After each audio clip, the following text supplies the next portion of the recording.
Bonjour à tous, je me réjouis de nouveau d'être parmi vous avec cette manne fraîche à nouveau. Et là, c'est vraiment quelque chose qui va être très fort. Je vous encourage vraiment à le partager sur vos réseaux sociaux, Facebook, Instagram et ainsi de suite. Partagez ces messages pour bénir le plus grand nombre. J'aimerais partager avec vous dans Genèse, là, chapitre 1, au verset 26.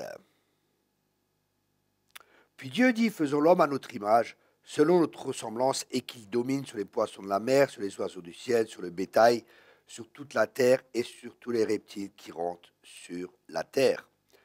Dieu créa l'homme à son image, il le créa à l'image de Dieu, il créa l'homme et la femme. Voilà, jusqu'ici la parole de Dieu. Et c'est intéressant parce que Dieu dit qu'il domine sur la terre, sur les poissons, sur les circonstances, sur toute chose. Dieu nous a créés pour que nous dominions. Nous avons été créés à son image, c'est-à-dire que nous avons la capacité, nous avons la créativité, nous avons une libre volonté, nous pouvons faire des choix, nous pouvons prendre des décisions, nous pouvons dominer. Parce que l'homme a été créé pour être un leader. Comme Dieu est un leader, nous sommes créés à son image, nous avons été créés pour être des leaders, nous avons été créés pour être des plus que vainqueurs. Malheureusement, pas beaucoup de chrétiens vivent dans cette dimension. Ils n'ont pas appris à vivre par l'esprit et à permettre à leur esprit de dominer, à leur esprit de régner, parce que la Bible a dit que nous régnons avec Christ. Et si Christ règne dans notre esprit, il peut régner à travers nous, et ainsi on peut manifester Christ, et des fleuves d'eau vive couleront de notre sein et vont influencer notre monde extérieur. Et ça, c'est ce que Dieu désire. Dieu désire qu'on soit des personnes d'influence. Un leader est une personne qui va influencer. C'est un chrétien. Il y a deux sortes de chrétiens, les thermomètres et les thermostats. Les thermostats, c'est ceux qui donnent la température. Les thermomètres, c'est ceux qui sont influencés par l'extérieur. Sommes-nous des influenceurs ou sommes-nous influencés? Ça, c'est vraiment la question qui est importante. Vous savez, quand l'homme ne domine pas, par exemple, quand il a des dettes, quand il est malade, tout ça, et qu'il n'est pas dans une situation où il domine, il peut y avoir la dépression, il peut y avoir plein de problèmes qui viennent. Pourquoi? Parce qu'il n'est pas dans la position que Dieu veut qu'il soit. Dieu veut que tu domines, Dieu veut que tu sois la tête et non la queue.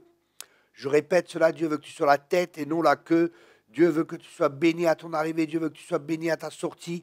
Enfin, vous connaissez tous les bénédictions et les malédictions, et Dieu veut qu'on soit béni. Il nous a bénis, il nous a ordonné de dominer au milieu de nos ennemis. Dieu ne veut pas que tu sois dominé, Dieu veut que tu domines. Pas sur ta femme, pas sur ton mari, pas sur les personnes, mais sur tes circonstances. Dieu ne nous appelle pas à être dominés par nos circonstances, mais à ce que nous dominions au milieu de nos circonstances. Vous savez, j'ai lu des témoignages, par exemple, de Von Braun qui était en prison, ou d'autres chrétiens qui étaient en prison, qui étaient persécutés. Ils ne se laissaient pas influencer, ils se levaient le matin, ils étaient dans la joie, ils étaient heureux, ils ne se laissaient pas influencer par les circonstances. Ils permettaient à Christ de les influencer, à Christ de dominer en eux, et ce Christ régnait et dominait au travers d'eux. Et c'est à quoi nous sommes appelés? Nous sommes appelés à régner, nous sommes appelés à dominer au milieu de nos ennemis, au milieu des circonstances dans lesquelles nous sommes.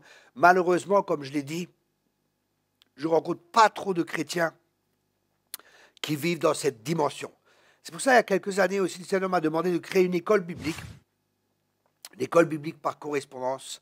Et cette école biblique, là, vous pouvez faire, par exemple, 1 an, on a vraiment baissé le prix afin que tout le monde puisse en profiter et que tout le monde puisse amener le règne de Christ et que Christ puisse régner dans les circonstances, dans n'importe quelle circonstance dans lesquelles vous êtes. Cette école biblique va vous aider justement à accomplir ce pourquoi vous avez été créé, à rentrer dans votre destinée glorieuse. C'est le but de cette école, c'est que le royaume de Dieu vienne sur la terre comme au ciel, et cela se fera par vous, si vous apprenez, si vous faites cette école, et si vous la mettez en pratique. Parce que la faire sans la mettre en pratique ne sert à rien, ne la prenez surtout pas. Si vous voulez faire cette école, c'est pour que vous soyez changé, c'est pour que vous soyez transformé. Et bien souvent, cette transformation s'opère au niveau de nos pensées.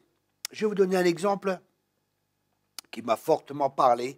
Je lisais un livre, justement, un homme était en Afrique, il était assis avec un papa et il discutait.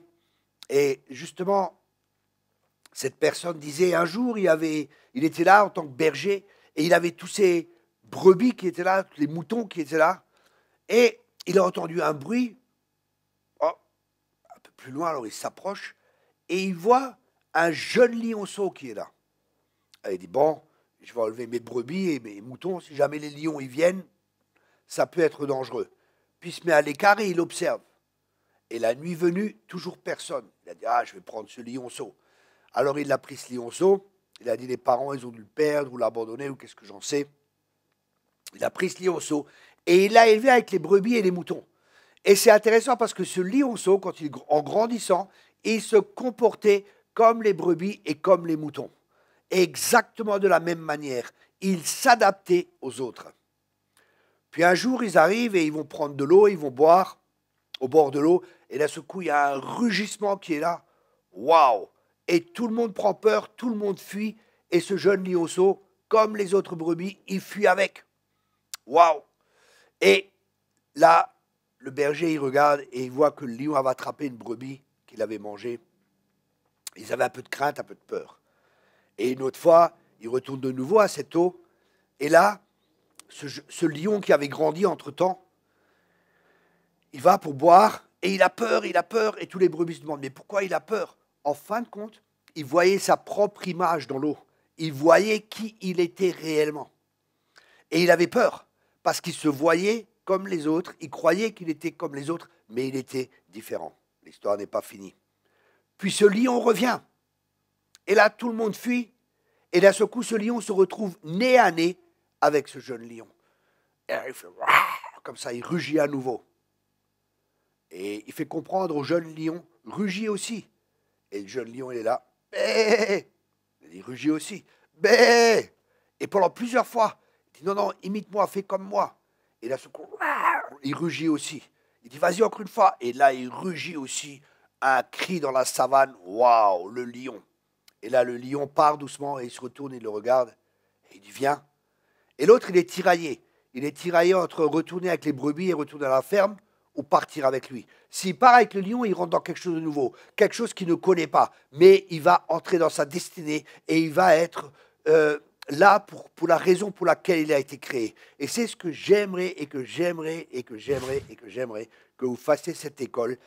Parce qu'il y a tellement de vies transformées. Il y a tellement de témoignages de personnes qui étaient des brebis alors qu'ils étaient des lions et qui maintenant sont des lions parce qu'ils ont compris pourquoi ils ont été créés. Ils ont compris leur vraie identité. Vous voyez, quand ce lion se regarde dans le miroir, ce miroir de la parole de Dieu va nous révéler que nous sommes réellement des lions.